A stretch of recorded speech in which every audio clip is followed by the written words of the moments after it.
कृपालु श्री राधा गोविंद भगवान जगन्नाथ बलदेव सुभद्रा मैयानी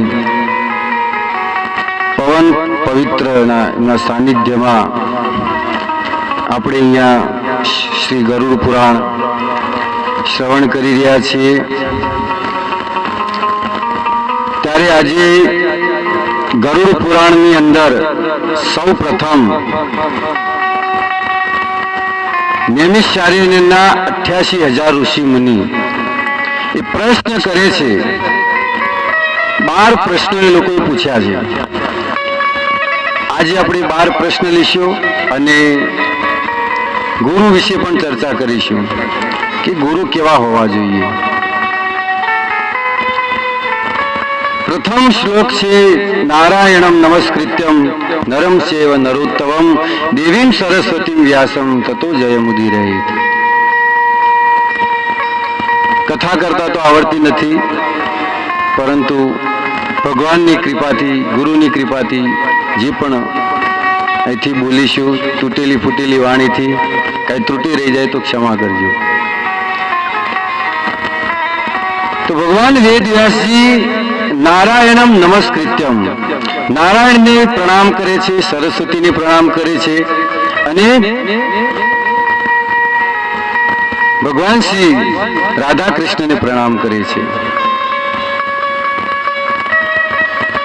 भगवान केवा छे कहे छे कि अजन्मा भगवान श्री कृष्ण नो कोई जन्म नहीं, एटला माटे एमने प्रणाम करे छे।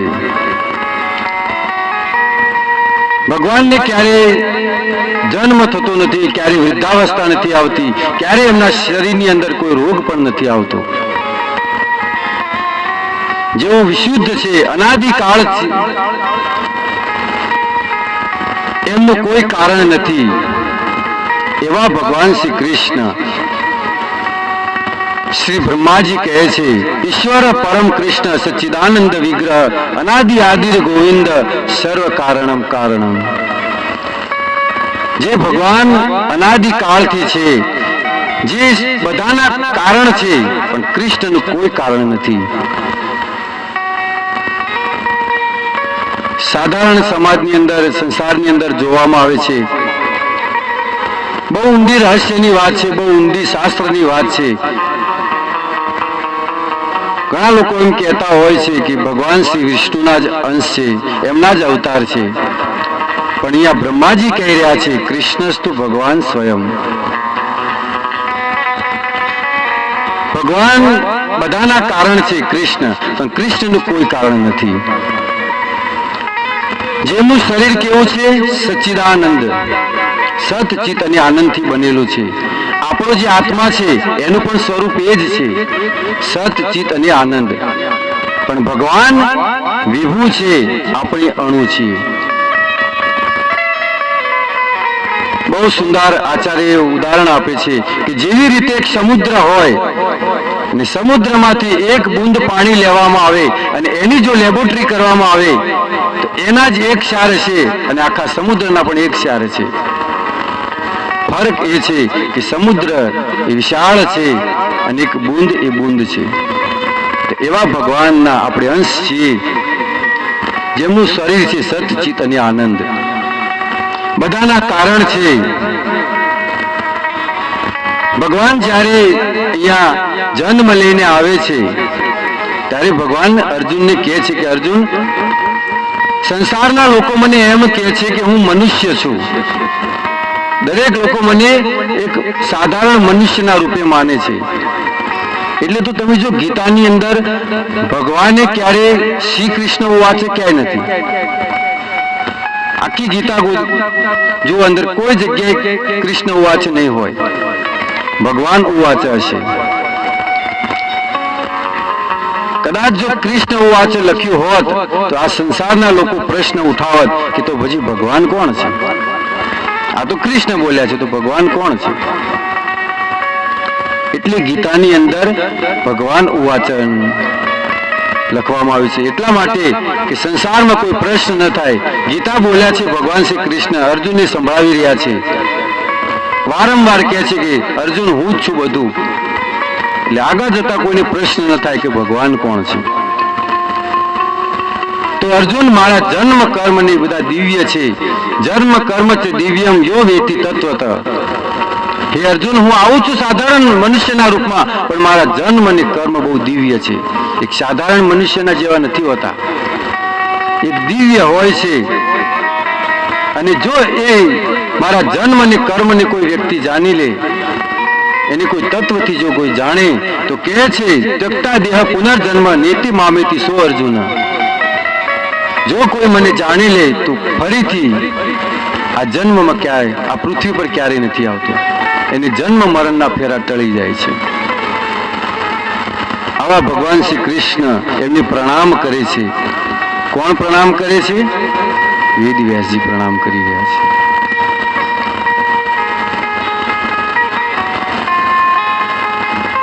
ભગવાનની અંદર યોગ્યતાઓ છે ઘણી ઘણી, કે ભગવાન આપણે સંસારમાં ઘણા લોકો ભગવાન બનીને બેઠા છે, તો કઈ કઈ યોગ્યતાઓ હોવી જોઈએ ભગવાનની અંદર? તો એક યોગ્યતા અહીંયા બતાવે છે જ્ઞાન.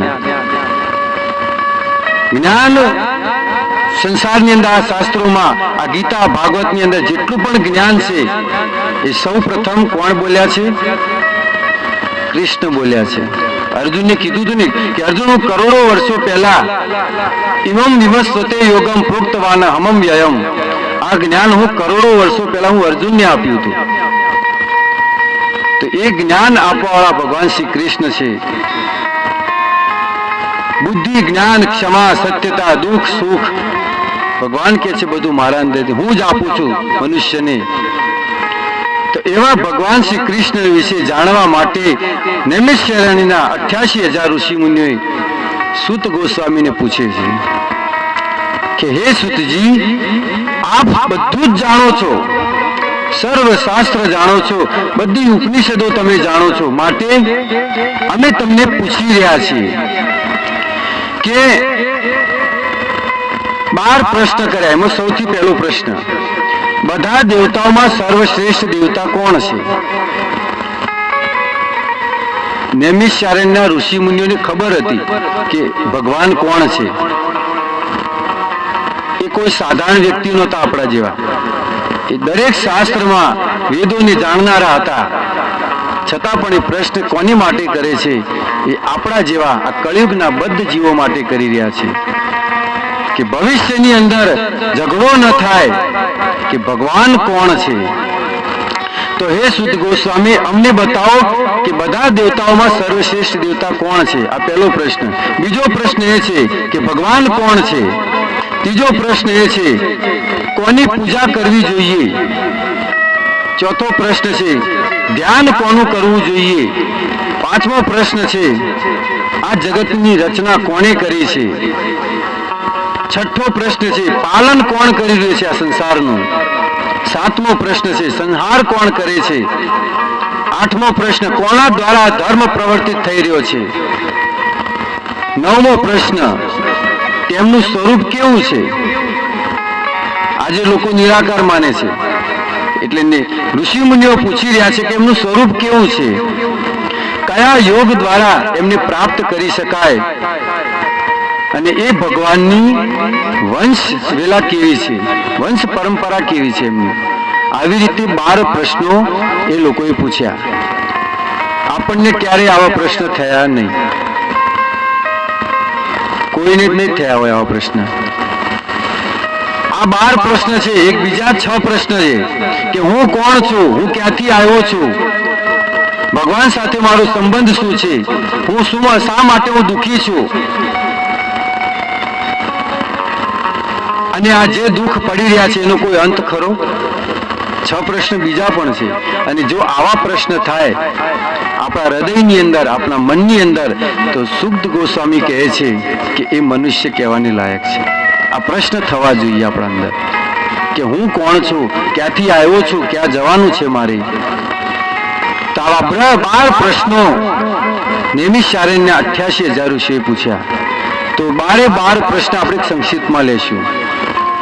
વિસ્તાર કરવા જશે તો એક જ પ્રશ્નની અંદર કલાક નીકળી જશે. પણ 12 પ્રશ્ન લેવાના છે, ગુરુ વિશે પણ ચર્ચા કરવાની છે. તો આવો આપણે પહેલો પ્રશ્ન લઈએ. એમને કહ્યું કે બધા દેવતાઓમાં સર્વશ્રેષ્ઠ દેવતા કોણ છે? તો ગીતાની અંદર ભગવાન કહે છે, અહમ સર્વ પ્રભો મત સર્વ પ્રવર્તતે. આ સંસારની અંદર જેટલું પણ પ્રગટ થાય છે, જેની પણ ઉત્પત્તિ થઈ છે, એ બધી જ મારા અંદરથી થઈ છે. આજના પ્રવચનમાં થોડું બોરિંગ લાગશે, કારણ કે સિદ્ધાંતની વાત છે. આમાં કોઈ કદાચ હસવાની પણ વાત નહીં આવે. સિદ્ધાંતની વાત છે અને સમજવા જેવી છે. આજે આપણા મગજની અંદર ઘણા પ્રશ્નો ફરે છે. લોકો દર ભટકી રહ્યા છે. કોની શરણમાં જવું, કોની શરણમાં ન જવું, એ આજે અહીંયા પ્રમાણ સાથે અહીંયા વાત કરવામાં આવશે. તો થોડું બોરિંગ લાગશે. તો ભગવાને કહ્યું કે અહમ સર્વસ્વ પ્રભુ, બધું મારા અંદરથી જ પ્રગટ થાય છે. જે પણ વસ્તુ ભૌતિક હોય કે આધ્યાત્મિક હોય, દરેક વસ્તુ મારા અંદરથી પ્રગટ થાય છે. તો અહીંયા પ્રશ્ન સોલ્વ થઈ જાય છે કે દરેક વસ્તુ જો ભગવાનમાંથી પ્રગટ થતી હોય તો બીજી કોઈ વાત કરવાની આગળ આવતી નથી. ભગવાન શ્રી કૃષ્ણ એમને સાબિત કરતા, પ્રમાણ આપતા સુખદેવ ગોસ્વામી ભાગવતની અંદર કહે છે, પહેલા સ્કંદના 3 અધ્યાયના 28મા શ્લોકમાં કહે છે, એતે ચાંસ કલા પુંસ કૃષ્ણસ્તુ ભગવાન સ્વયં. એતે ચાંસ કલા, એતે ચ અંશ, સંધિ છૂટી પાડીએ, ચ અંશ કલા, અંશ અને કલા. ભગવાનના અમુક અંશ હોય, અમુક ભગવાનની કળાઓ હોય. ભગવાનના પુરુષાવતાર હોય, કળા હોય અને અંશ પણ હોય.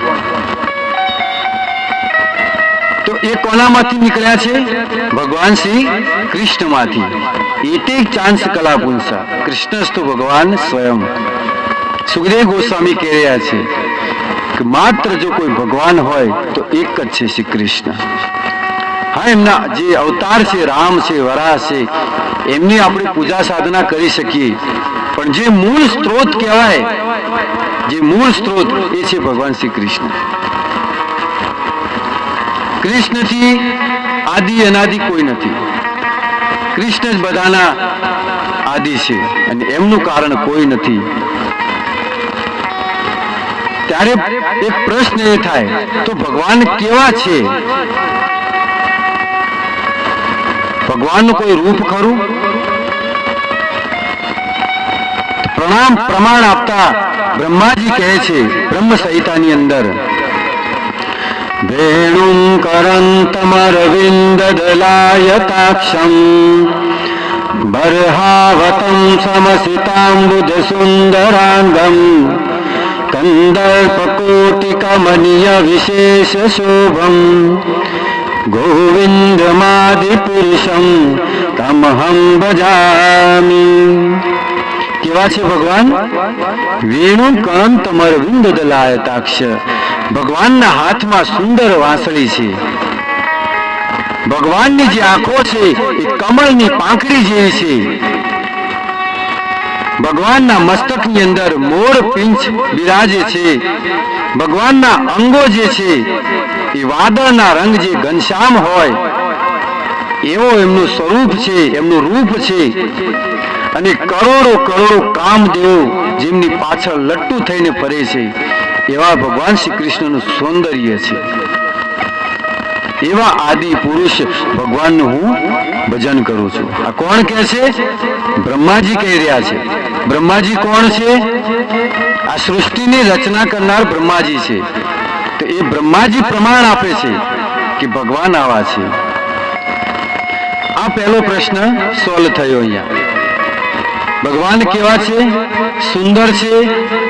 સુંદર વાંસળી એમના હાથમાં છે. કમળની પાંખડી જેવી આંખો છે. તો અહીંયા નિરાકારની કોઈ વાત રહેતી નથી. પ્રમાણ આપે છે સ્વયં બ્રહ્માજી. એટલે બીજું કોઈનું પ્રમાણ લેવાની આપણે જરૂર અહીંયા વાત થતી જ નથી. તો પહેલો પ્રશ્ન અહીંયા સોલ્વ થાય છે. હવે બીજો પ્રશ્ન, ભગવાન કોણ છે? તો અગ્નિ પુરાણની અંદર બહુ સુંદર શ્લોક છે. ઐશ્વર્યસ્ય સમગ્રસ્ય વીર્યસ્ય યશસ્શ્રિય જ્ઞાન વૈરાગ્ય યોશ્રેવ શરણામ ભગ ઇતિ ગણા. ઐશ્વર્યસ્ય સમગ્રસ્ય, એમની અંદર સંપૂર્ણ ઐશ્વર્ય હોવું જોઈએ. જે ભગવાનને આપણે ભગવાન જેને માનવા હોય તો એની અંદર સંપૂર્ણ ઐશ્વર્ય હોવું જોઈએ, સંપૂર્ણ જ્ઞાન હોવું જોઈએ, સંપૂર્ણ બળ હોવું જોઈએ અને સંપૂર્ણ શ્રી હોવું જોઈએ, સંપૂર્ણ શક્તિ હોવી જોઈએ. તો એક એક વાક્યને આપણે સંક્ષિપ્તમાં લઈએ. સંપૂર્ણ ઐશ્વર્ય, જે ભગવાનની અંદર આટલા ગુણ હોવા જોઈએ. તો સંપૂર્ણ ઐશ્વર્ય જો જોવામાં આવે તો દ્વારકા નગરીને જોઈ લો. ભગવાનની 16,000 રાણીઓ હતી. 16,000 રાણીઓને રહેવા માટે એક સોનાનો મહેલ, અને એમને એક પુત્ર અને એક પુત્રી, તો એમના માટે પણ એક મહેલ. વિચાર કરો કેટલો વૈભવ છે આટલો કોઈનો વૈભવ કોઈ નથી. તો સંપૂર્ણ ઐશ્વર્ય જો હોય તો એ છે ભગવાન શ્રી કૃષ્ણમાં. બીજું કહે છે સંપૂર્ણ શક્તિ. જ્યારે ભગવાન શ્રી કૃષ્ણ 7 વર્ષના હતા અને 6 દિવસના, ત્યારે પૂતનાનો વધ કરેલો, અને 7 વર્ષના હતા ત્યારે ગોવર્ધન ધારણ કરેલો, એ પણ નખ ઉપર. તો આમની સામે કોઈ બળવાન હોઈ શકે નહીં. 6 વર્ષમાં જો પહાડી રૂપની પૂતનાનો જો વધ કરતા હોય, શ્રી કૃષ્ણની બુક આવે છે એની અંદર એક બકાસુરનો વધ કર્યો હતો ભગવાને. એ બકાસુરની સામે ભગવાન શિવ પણ હારેલા છે. એક કથા તમે વાંચજો, એની અંદર છે ભગવાન શિવ પણ હારી ગયેલા છે બકાસુરની સામે. તો એ બકાસુરને ભગવાને એની ચાંચ પકડીને ફાડી નાખ્યો હતો. તો શક્તિ એમના સ્વરૂપ કોઈ બીજાની નથી. સંપૂર્ણ યશ. યશનો અર્થ થાય ત્રિભુવનમાં આપણું નામ હોવું. તો ભગવાન શ્રી કૃષ્ણનો યશ કેવો છે? ભગવાન જ્યારે માખણ ચોરી કરે ત્યારે એમના ભક્તો શું કરે? માખણ ચોર કરીને એમની ગુણ ગાય. રણ છોડીને ભાગ્યા ભગવાન યુદ્ધ કરતા કરતા, તો ભક્તોએ રણ છોડ રાય કરીને એમને પૂજ્યા. તો આને કહેવાય યશ. સંપૂર્ણ શ્રી લક્ષ્મી. હવે જેની પત્ની જ લક્ષ્મી છે તો બીજી વાત કરવાની આગળ આવે. ભગવાનની પત્ની છે લક્ષ્મી. લક્ષ્મી ન હોય ને તો પણ ભગવાન ધનિક જ છે. લક્ષ્મી તો જ્યારે સમુદ્ર મંથન થયું ત્યારે પ્રગટ થયા હતા. તો એના પહેલા ભગવાન પાસે ધન તો ઘણું જ હતું. તો શ્રીમાં ભગવાન સામે કોઈ ના આવી શકે. સંપૂર્ણ જ્ઞાન. સંપૂર્ણ જ્ઞાન હોવું જોઈએ. જે પોતાની જાતે આજે જે ભગવાન કહી રહ્યા છે એની અંદર આપણે આ લક્ષણ જોવા જોઈએ કે એમના અંદર આ છે. એક પણ જો હોય ને તો ભગવાન કહેવાના લાયક છે. એક પણ હોવો જોઈએ. સંપૂર્ણ જ્ઞાન. તો ભગવાન ગીતાની અંદર કહે છે વેદાહમ સમતિતાની વર્તમાનાની ચ અર્જુન. હું ભૂત ભવિષ્ય વર્તમાને ત્રણેય કાળને હું જાણનારો છું. તો જ્ઞાન ભગવાનની સામે કોઈનું ના આવી શકે.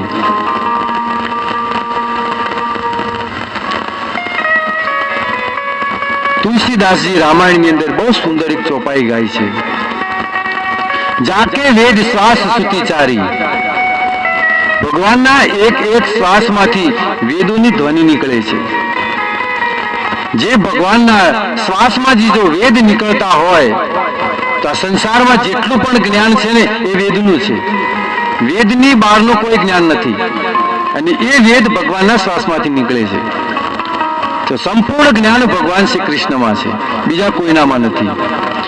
અને એવા ભગવાન તુલસીદાસજી કહે છે જો યા પઠે યા કૌતુક ભારી. એવા ભગવાન ક્યારેક ક્યારેક જ્યારે લીલા કરવા આવે છે ત્યારે ભણવા જાય છે, ગુરુ ધારણ કરે છે. અહીંયા એક બહુ મોટો સિદ્ધાંત પ્રાપ્ત થાય છે આપણને.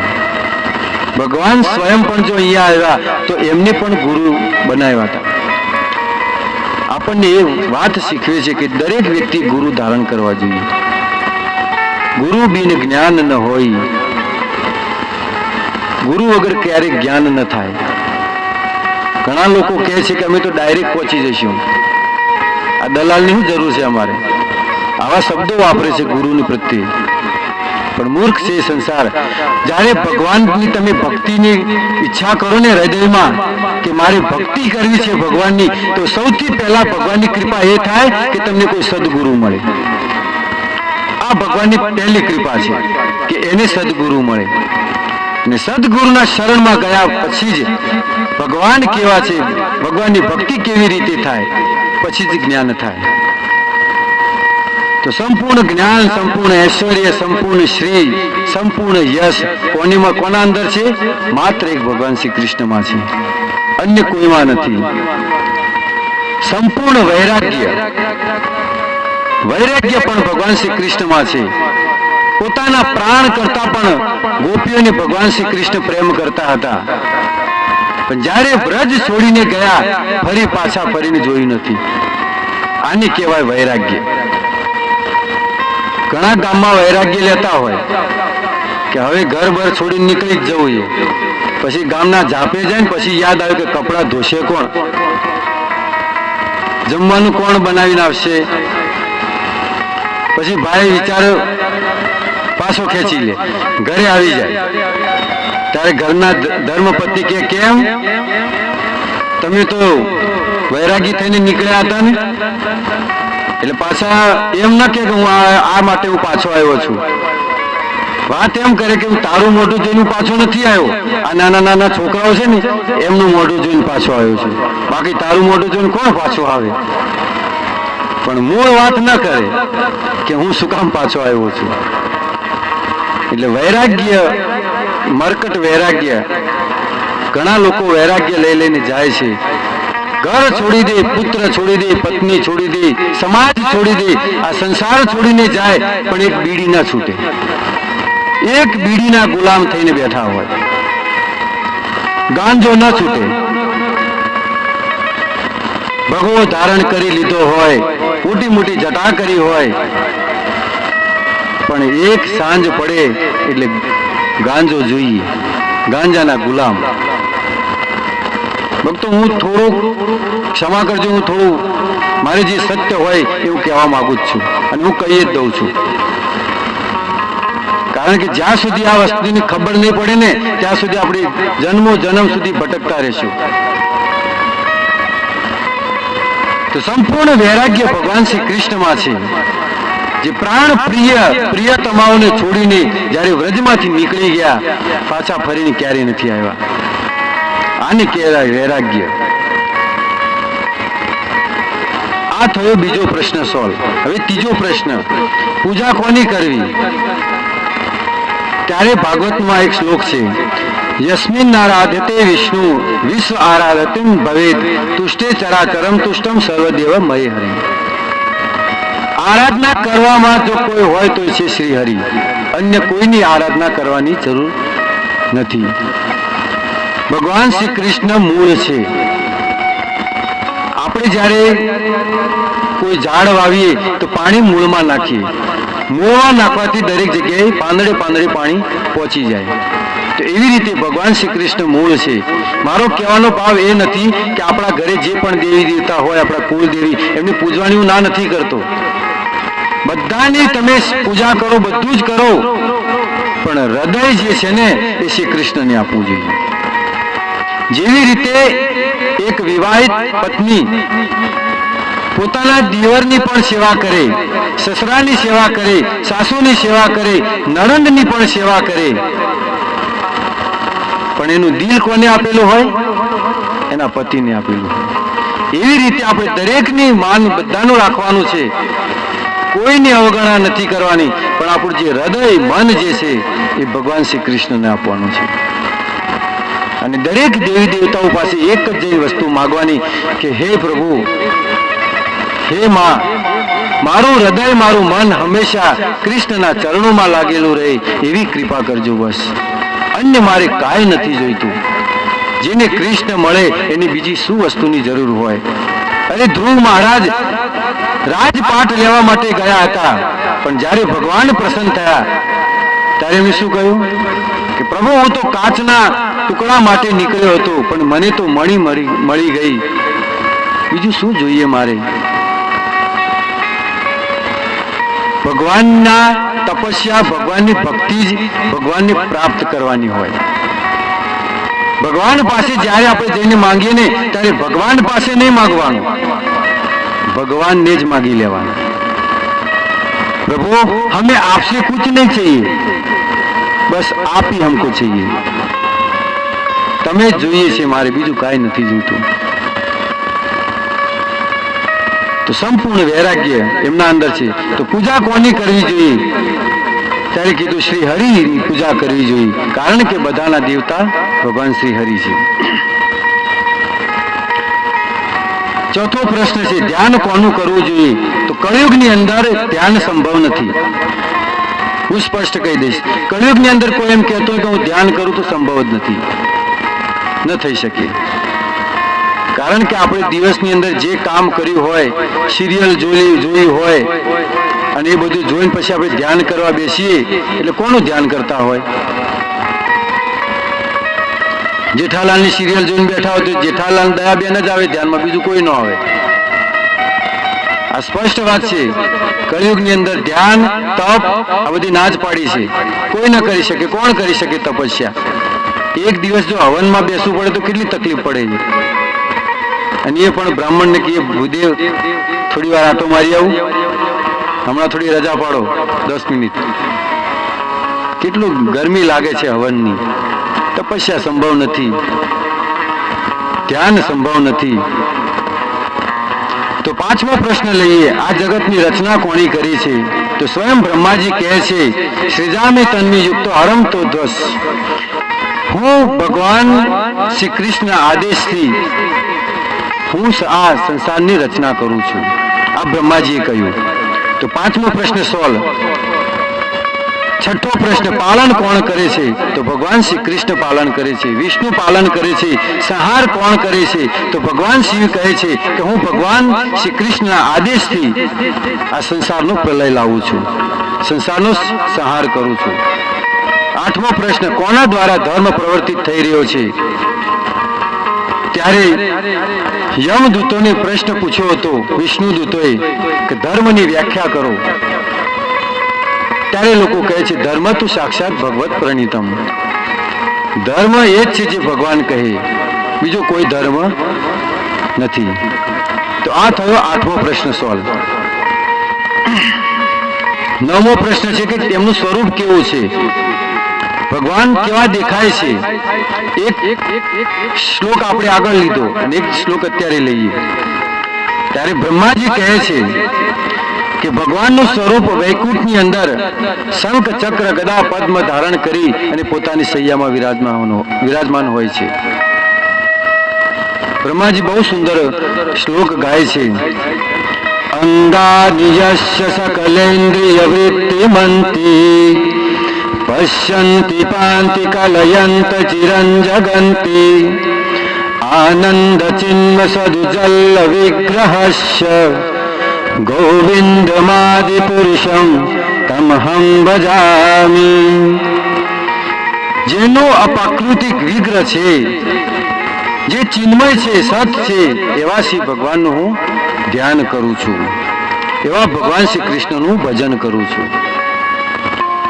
જેમના અંગે અંગ ચિન્મય છે, ભગવાનનું ધામ એ સ્વયં પ્રકાશિત છે.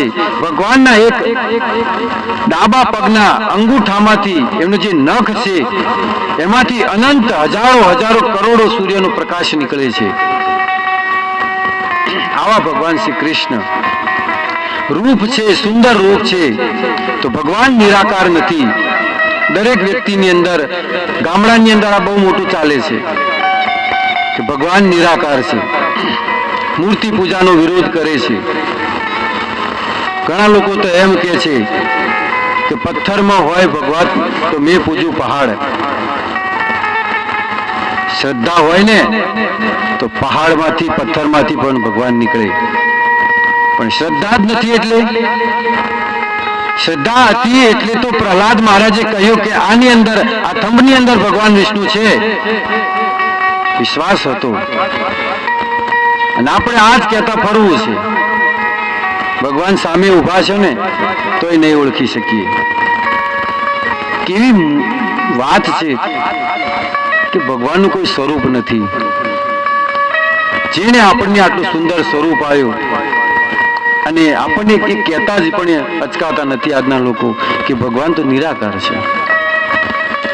મને એક પ્રશ્ન થાય, જે રામનું ભજન કરે છે એ સાકેત ધામમાં જશે, વિષ્ણુની આરાધના કરે છે વૈકુંઠમાં જશે, કૃષ્ણ ભજનવાળા ગોલોકમાં જશે, પણ આ નિરાકારી ક્યાં જશે?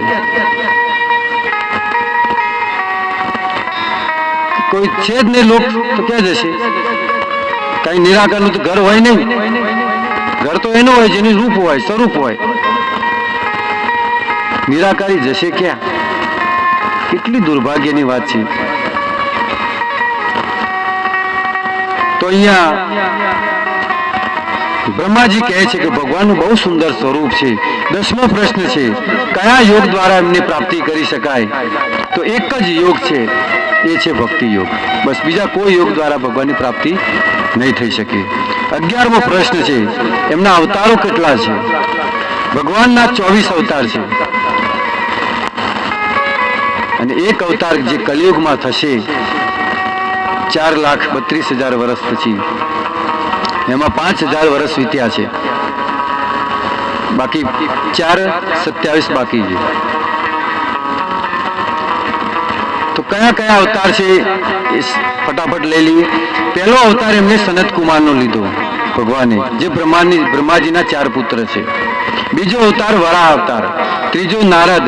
ચોથો નર નારાયણ, જે બદ્રિકા આશ્રમમાં છે હિમાલયમાં. નર અને નારાયણ 2 પહાડ છે. એમને લોકોએ બહુ કઠોર તપસ્યા કરી. 5મો અવતાર છે ભગવાન કપિલ. 6થો દત્તાત્રેય. 7મો યજ્ઞદેવ. 8મો ઋષભદેવ. 9મો પૃથુ મહારાજ. 10મો મત્સ્ય. 11મો કૂર્મ. જે સમુદ્ર મંથન થયું હતું તો જે મંદરાચલ પર્વત છે જેની પીઠ ઉપર રાખવામાં આવ્યું હતું, જે કાચબાના રૂપે ભગવાન થયા હતા, કૂર્મ અવતાર. ધન્વંતરી, મોહિની, નરસિંહ, વામન, પરશુરામ, વેદવ્યાસ, ભગવાન શ્રી રામચંદ્રજી, બલરામ, કૃષ્ણ, બુદ્ધ ભગવાન, હયગ્રીવ, હંસ અને કલ્કી જે થશે. આવી રીતે ભગવાનના 24 અવતાર છે. હવે આગળ ગરુડ પુરાણની અંદર કહે છે કે ભગવાનની પરંપરા કેવી છે? વંશ પરંપરા. તો વંશ પરંપરામાં આપણે નહીં જઈશું. રામજીની પરંપરાથી સૂર્યવંશ અને ચંદ્રવંશમાં ભગવાન શ્રી કૃષ્ણ થયા. આ 2 પરંપરા ચાલી છે, સૂર્યવંશ અને ચંદ્રવંશ. ભગવાન શ્રી રામચંદ્રજીની છેલ્લી જે વંશવેલા છે, છેલ્લું જે નામ છે એ ભવાની સિંહ તરીકે થયા, જે સૂર્યવંશના રાજા થયા. અને ચંદ્રવંશમાંથી સિસોદિયા વંશ થયો, જેમાંથી બેસલા અને ગોહિલ આ વંશ અત્યારે ચાલી રહ્યો છે, જે કાઠિયાવાડમાં ચાલે છે, ગોહિલવાડ. આ લવ અને કુશમાંથી 2 પરંપરાઓ ચાલી. અને ભગવાન શ્રી કૃષ્ણની વંશવેલા છે, છેલ્લો એમનો બલરામ અને કૃષ્ણનો. એમનાથી પછી આગળ વંશવેલા ચાલી છે. 48 પેઢીઓ છે એમની. જાણવાની બહુ એટલી જરૂર નથી, ક્યારેક એવો પ્રસંગ આવશે તો વિસ્તારથી લેશું. તો હવે ગરુડ પુરાણના બીજા અધ્યાયની અંદર ભગવાન વેદવ્યાસજીએ કહ્યું, હે સુતજી, બ્રહ્માજી જે પ્રમાણે નારદ, દક્ષ પ્રજાપતિ અને મને આ ગરુડ પુરાણની જે કથા કહી હતી તે જ પ્રમાણે હું તમને કહી રહ્યો છું. કોને કહે છે? સૂત ગોસ્વામીને. સૂત ગોસ્વામી વેદવ્યાસ યારે 88,000 ઋષિ મુનિઓને કહી રહ્યા છે કે જે કથા વેદવ્યાસજીએ સૂત ગોસ્વામીને કહ્યું એ જ હું તમને કહી રહ્યો છું.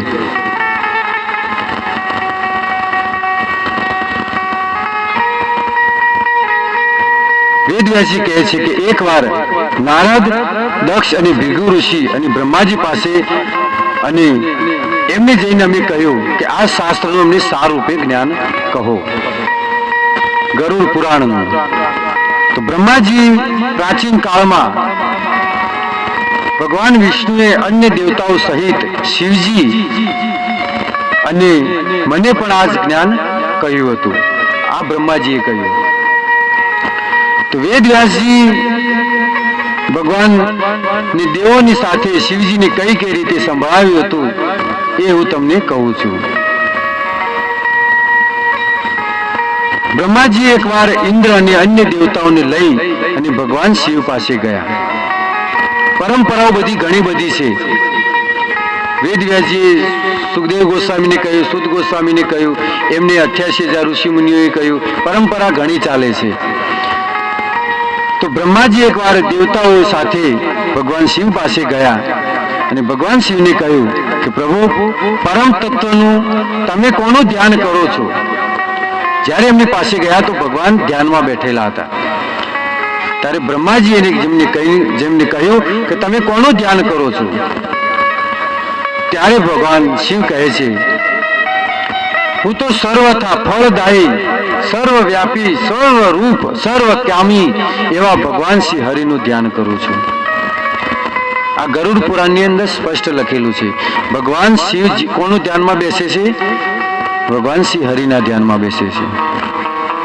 એકવાર આ સવાલ પાર્વતી પણ કરેલો કે પ્રભુ, હું તો તમને જ ભગવાન માનું છું, હું બીજા કોઈને ભગવાન નથી માનતી, તો તમે કોનું ધ્યાન કરો છો?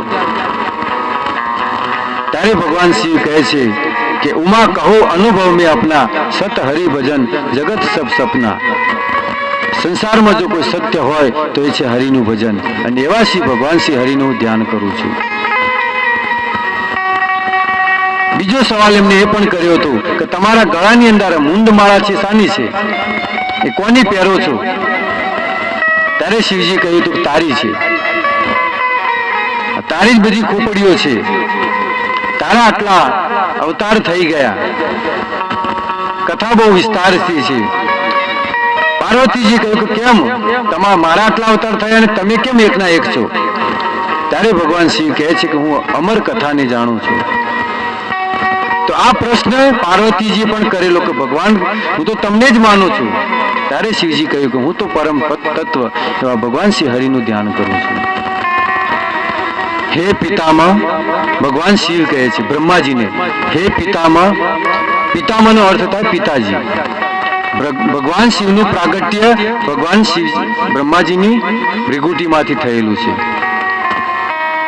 ભગવાન શિવ તત્વથી અલગ છે, એ અમર છે. બ્રહ્માજીનું મૃત્યુ થાય છે, પણ ભગવાન શિવનું પ્રાગટ્ય બ્રહ્માજીની ભૃગુટીમાંથી થયેલું છે. એનું પ્રમાણ ભાગવતની અંદર આપેલું છે. ત્યારે ભગવાન શિવે કહ્યું કે આપણે બધા આ પ્રશ્નનો સોલ્વ કરવા માટે શ્રી હરિ પાસે જ જઈએ. તો બ્રહ્માજી, બધા દેવતાઓ અને શિવજી બધા ભગવાન શ્રી હરિ પાસે ગયા અને ભગવાન વિષ્ણુને જેને કહ્યું કે તમે અમને બધી વિસ્તારથી કથા કહો કે સંસારનું પાલન પોષણ બધું કોણ કરી રહ્યું છે? જો શિવજી પણ પ્રશ્ન કરે છે. શિવજીને હાલાકી ખબર છે કે ભગવાન વિષ્ણુ જ બધું કરી રહ્યા છે, પણ સંસારના લોકોને ખબર પડે કે શિવજી પણ કોનું ભજન કરે છે, એટલા માટે શિવજી પણ પોતે ગયા છે. ત્યારે ભગવાન શ્રી હરિ કહ્યું કે હે રુદ્ર, હું જ બધા દેવોનો દેવ છું, હું બધા લોકોનો સ્વામી છું. પૂજા કરવા માત્ર હું જ છું, હું જ આરાધ્ય છું, મારી જ પૂજા કરવી જોઈએ. આ રીતે ભગવાન શ્રી હરિએ બધા પ્રશ્નોનો સોલ્વ કર્યો. છેલ્લે બધા ભગવાન શ્રી હરિ પાસે ગયા. ભગવાને બધાને વાત કરી કે હું જ બધાનો શ્રેષ્ઠ દેવતા છું. જ્યારે ગરુડ પુરાણ ખોલો ને તો પ્રથમ અધ્યાયના પ્રથમ પાનાની અંદર જ બધું વર્ણન કરેલું છે. શિવજી પોતાના મુખેથી કહે છે કે હું જ એમની પૂજા કરું છું, એ જ ભગવાન છે. અને છેલ્લે પણ બધા બ્રહ્માજીને બધા ભગવાન વિષ્ણુ પાસે ગયા અને છેલ્લે બધાના પ્રશ્નોનો સોલ્વ ભગવાન વિષ્ણુએ કર્યો. તો આ રીતે 12 પ્રશ્નો આપણે અહીંયા લીધા. હવે સંક્ષિપ્તમાં લઈ લઈએ ગુરુ કેવા હોવા જોઈએ. જ્યારે આપણે ગુરુ ધારણ કરવા હોય તો 5 યોગ્યતા ગુરુની અંદર જોવાની. જો 5 યોગ્યતામાંથી એક પણ ન હોય ને તો પણ ન ચાલે. સૌ પ્રથમ યોગ્યતા છે કે એ ગુરુ પોતાની જાતને ભગવાન ન માનવા જોઈએ. એ ગુરુ ક્યારે એમ ન કહેવો જોઈએ કે હું ભગવાન છું, મારો જ ફોટો ઘરમાં રાખો, મારી જ પૂજા કરો, ભોગે મને લગાવો. અત્યારે જો આ પ્રશ્ન કહેવામાં આવે તો 99% ગુરુઓ બહાર નીકળી જાય કે અત્યારે બધા લગભગ ભગવાન બનીને બેઠા છે, પોતાની પૂજા કરાવવા માંગે છે.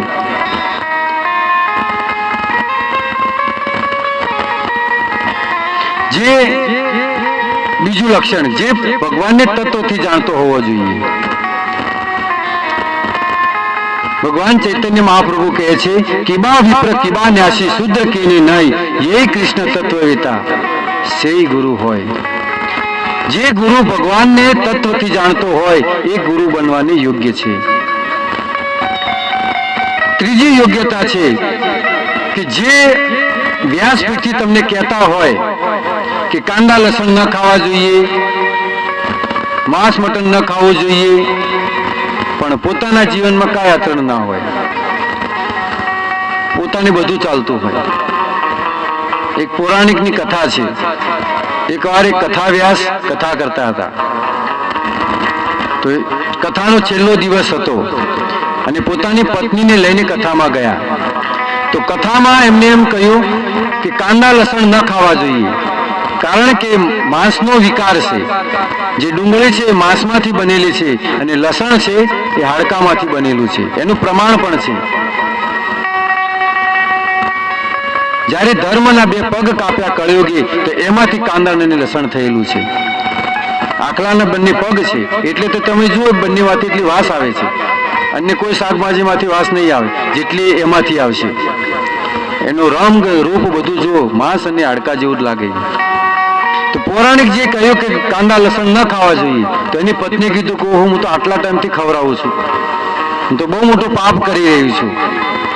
તો કથા પૂરી થાય એના 10 મિનિટ પહેલા ઉઠીને એમના પત્ની ઘરે ગયા અને ઘરે જઈને કાંદા લસણ વગરનું જમવાનું બનાવ્યું. સ્વામીજી ઘરે આવ્યા, જમવા બેઠા ત્યારે થૂ કરીને થૂકી દીધું કે આ શું બનાવ્યું છે, તે કોઈ સ્વાદ નથી, કોઈ ટેસ્ટ નથી, કેમ આવું બનાવ્યું છે જમવાનું. એટલે કે તમે આજે કથામાં કહેલું ને કે કાંદા અને લસણ ન વાપરવું જોઈએ, તો આજે મેં નથી વાપર્યું. અરે ગાંધી, કાંદા લસણ ન ખાવું તો સંસારના લોકો માટે છે, મારા માટે તો ડબલ વઘાર કરીને બનાવ. વાત સમજણમાં આવી? એ તો બીજા માટે હોય, મારા માટે નહીં. મારે તો બધું જ જોઈએ. તો જે ગુરુ અહીંથી જે કથાવાસ તમને કહેતા હોય પોતાના જીવનમાં પણ આચરણ હોવું જોઈએ. આ ત્રીજું લક્ષણ છે. ચોથું લક્ષણ છે એમની દરેક ઇન્દ્રિય એમના વશમાં હોવી જોઈએ. વાચો વેગમ મનસ ક્રોધ વેગમ જીવહા વેગમ ઉદરોપસ્થ વેગમ એતાન વેગાન યો વિષહેત ધીર સર્વામપી મામ પૃથ્વીમ શિષ્યાત. એની વાણી એમના કંટ્રોલમાં હોવી જોઈએ. ઉદર એટલે જીભ એમના કંટ્રોલમાં હોવી જોઈએ. ક્રોધ એમના વશમાં હોવો જોઈએ. આજે તો ક્રોધથી એટલા ભરેલા હોય છે ગુરુ, ખબર જ નથી પડતી. બિચારા યજમાનો બિયાતા હોય કે હમણાં ગુરુ કંઈક બોલશે, હમણાં કંઈક બોલી જશે, ગુસ્સે થઈ જશે. પ્રભુપાદજી કહે છે કે આવા ગુરુને ત્યજી દેવા જોઈએ. ગુરુ ક્રોધ કરે પણ શિષ્યના કલ્યાણ માટે હોવો જોઈએ. જેવી રીતે આપણે સ્કૂલમાં ભણવા જઈએ, શિક્ષક આપણને કોઈ વાત પર બોલે છે, ક્યારેક ફટકારે પણ છે, પણ એ કલ્યાણ માટે હોવો જોઈએ. વાત ઉપર ચીડચીડિયા કરે એ ગુરુ ન હોય. તરત એને છોડીને મૂકી જવું જોઈએ, નીકળી જવું જોઈએ. ક્યારેક તો લોકો એમ કે છે કે અમારા ગુરુ તો અમારી પર એટલી કૃપા કરે છે કે ક્યારેક ક્રોધ આવે ને તો બાલટી મારે છે. લે, બાલટી મારે કૃપા સામે છોડી દેવી જોઈએ અને નીકળી જવું જોઈએ. કેવી રીતે ગુરુ હોઈ શકે? આ ચોથી યોગ્યતા છે કે એમની ઇન્દ્રિય એમના વશમાં હોવી જોઈએ. પાંચમી યોગ્યતા છે 4 સંપ્રદાય અંતર્ગત હોવા જોઈએ. જે ભગવાને 4 સંપ્રદાય બનાવ્યા છે, શ્રી, કુમાર, બ્રહ્મ અને રુદ્ર. ભગવાને સૌ પ્રથમ 4 કુમારોને જ્ઞાન આપ્યું, એમાંથી કુમાર સંપ્રદાય થયો. લક્ષ્મીજીને જ્ઞાન આપ્યું તો શ્રી સંપ્રદાય થયો. ભગવાન શિવને જ્ઞાન આપ્યું તો રુદ્ર સંપ્રદાય થયો, જે પુષ્ટિ માર્ગ આપણે કહીએ છીએ, હવેલી વાળા જે લડ્ડુ ગોપાલને માને છે એ પુષ્ટિ માર્ગ. અને બ્રહ્માજીને જ્ઞાન આપ્યું, એમાંથી થયો બ્રહ્મ ગૌડીય સંપ્રદાય. આ 4 સંપ્રદાય અંતર્ગત ગુરુ હોવા જોઈએ. શા માટે ભગવાને આવું કહ્યું? કે આ 4 વ્યક્તિને ભગવાને સ્વયં જ્ઞાન આપેલું છે, માટે જો તમે એ સંપ્રદાયમાં જોડાયેલા હશો તો તમને એજીટી જ જ્ઞાન મળશે. એટલે તો પ્રભુપાદજી ગીતા પર શું લખ્યું છે? એજીટી જ, યથારૂપ. યથારૂપનો અર્થ થાય જેવું ભગવાન શ્રી કૃષ્ણ કુરુક્ષેત્રની અંદર બોલ્યા છે એ જ જ્ઞાન અહીંયા આવ્યું છે ગુરુ પરંપરા દ્વારા. આજે તમે જુઓ ઘણા એવા વાળા સંપ્રદાયો બધા ચાલે છે, પણ 3 પેઢી યા 4 પેઢી, એનાથી આગળ કાંઈ નહીં હોય. પણ અમે અમારી શેઠ કૃષ્ણ સુધી અમે આખી પેઢી ગણાવી શકીએ, ગુરુ પરંપરા અમે ગણાવી શકીએ. અને ગીતાની અંદર બીજા યા ત્રીજા પાનાની અંદર છે ગુરુ પરંપરા. છેલ્લે પ્રભુપાદજી પાસે જ્ઞાન આવ્યું છે, પ્રભુપાદજીને એમના શિષ્યને આપ્યું, અને એમના શિષ્ય રાધા ગોવિંદ ગોસ્વામી મહારાજ એમના અમે શિષ્ય, એમના દ્વારા જ્ઞાન ફરતું ફરતું ગુરુ પરંપરા દ્વારા અહીંયા સુધી પહોંચ્યું. તો 4 સંપ્રદાયનો અર્થ એટલા માટે કહ્યું છે કે તમને પૂર્ણ અને સાચું જ્ઞાન મળે, એટલા માટે. તો 5મું લક્ષણ એમનામાં એ છે કે 4 સંપ્રદાય અંતર્ગત હોવા જોઈએ. હવે કહે છે કે ગુરુ શા માટે જરૂરી છે? ગુરુ એટલા માટે જરૂરી છે કે આપણી પાસે બધા પુસ્તકો છે. આપણે સ્કૂલમાં ભણવા જતા હોય, આપણા પાસે બધા પુસ્તકો છે, છતાં આપણે સ્કૂલમાં શા માટે જઈએ છીએ? કે પુસ્તકની અંદર રહેલું યથારૂપ જ્ઞાન આપણને સમજાવે ગુરુ. તો એટલા માટે આ શાસ્ત્રનું જ્ઞાન જે છે એ ગુરુ પાસે એટલા માટે જવું જોઈએ કે આપણને સમજાવે. એટલા માટે ગુરુ જરૂરી છે. જે ગુરુ પોતાના શિષ્યને સાચો રસ્તો નથી બતાવતો, એ નારદ પંચરત્નની અંદર એક બહુ સુંદર શ્લોક છે, સગુરુ પરમો વેરી ભ્રષ્ટમ વર્તો પ્રદર્શયતા. જે ગુરુ પોતાના શિષ્યને સાચું જ્ઞાન નથી આપતો એ ગુરુ શિષ્યનો હત્યા કરવા વાળો છે. આપણે જ્યારે બજારની અંદર જ્યારે માટલું લેવા જતા હોય તો માતાઓ ઠપકારીને જોવે છે કે પાકું છે કે નહીં. તો ગુરુને પણ એવી રીતે ચેક કરવા જોઈએ કે ગુરુ બનવા લાયક છે કે નહીં. નહીં તો ભક્તો, જો એવી શરણમાં તમે જતા રહ્યા તો નરકના રસ્તા જશો, અને ગુરુ ને ચેલો બંને નરકમાં ભેગા થશે. એટલે ચેલો ગુરુને કહે છે કે ગુરુજી તમે અહીંયા? એટલે ગુરુ કહે તારા લીધે, તું હરખું નામ જપ ન કરે એટલે હું નરકમાં આવ્યો. એટલે શિષ્ય કહે કે નહીં, હું તારા લીધે હું આવ્યો કે તે સાચો રસ્તો ન બતાવ્યો. પછી બંને નરકની અંદર લડાશે. એટલે સાચા ગુરુનું શરણ લેવું જોઈએ. વ્યાખ્યા બહુ બધી છે, પણ સમય થઈ ગયો છે. તો ગુરુ શા માટે જરૂર છે? કે યથારૂપ આપને સાચું જે જ્ઞાન છે એ આપણને આપે. ગુરુ કયા સંપ્રદાયમાં હોવા જોઈએ? જે ભગવાને જે 4 સંપ્રદાય બનાવ્યા છે એની અંતર્ગત હોવા જોઈએ. ગુરુ ક્યારે નશો ન કરતો હોવો જોઈએ. નશો કરતો હોય તો કૃપા કરીને તમને નમ્ર વિનંતી કરું છું, ત્યજી દેજો. નશા કરવા વાળો ગુરુ ચાલે જ નહીં. ગુરુ હોય જ નહીં, એ પોતે જ નશાના વશમાં છે, તો તમને કેવી રીતે સંસારમાંથી દૂર કરશે? એ જે ગાંજા અને ચલમમાં ને એમાં જ બંધાયેલા છે, ચામાં ને એમાં, કેવી રીતે તમને આપણને છોડાવી શકશે? પ્રભુપાદજી કહે છે કે 60 વર્ષના થઈ ગયા, બધું છોડીને જતા રહ્યા હોય, પણ કહે છે કે ગાંજો નથી છૂટતો. અને પૂછો આ ઇસ્કોનની અંદર 8-9 વર્ષના છોકરાને કે ચા પીવાય? એ ના પાડશે કે ના, ચા ના પીવાય. તો શું ફરક છે 60 વર્ષનામાં 9 વર્ષમાં? કારણ કે એ સાચું જ્ઞાન નથી, પૂર્ણ જ્ઞાન નથી. અહીંયા પૂર્ણ જ્ઞાન છે, સાચું જ્ઞાન મળ્યું છે. એટલા માટે સાચા ગુરુનું શરણ સેવજો, તો જ આપણું કલ્યાણ થશે. તો આજે આપણે ભગવાન કોણ છે એ જાણ્યું, સાબિત કર્યું અહીંયા કે ભગવાન એક કૃષ્ણ છે. અન્ય જેટલા પણ છે 33 કરોડ દેવી દેવતાઓ છે એ ભગવાનના સેવકો છે, ભગવાનની સેવા કરે છે. ભગવાન માત્ર એક છે, શ્રી કૃષ્ણ. તો અહીંયા હું મારી વાણીને વિરામ આપું છું. કોઈ કઠોર શબ્દ બોલાયો હોય તો ક્ષમા કરજો. જય શ્રી પ્રભુપાદ. હરે કૃષ્ણ કૃષ્ણ કૃષ્ણ હરે હરે, હરે રામ હરે